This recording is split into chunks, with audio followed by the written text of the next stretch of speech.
मका खरेदी केंद्रे तातडीने सुरू करा, विलंबासाठी जबाबदार अधिकाऱ्यांवर कारवाई करा. आमदार सुधीर मुनगंटीवार.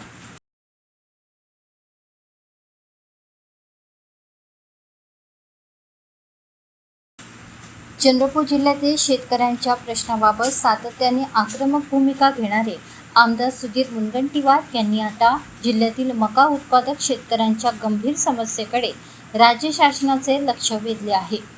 यंदा जिल्ह्यात मोठ्या प्रमाणावर मका लागवड होऊन चांगले उत्पादन झाले असतानाही शासनाची हमीभाव खरेदी केंद्रे अद्याप सुरू न झाल्याने हजारो शेतकरी आर्थिक संकटात सापडले आहेत.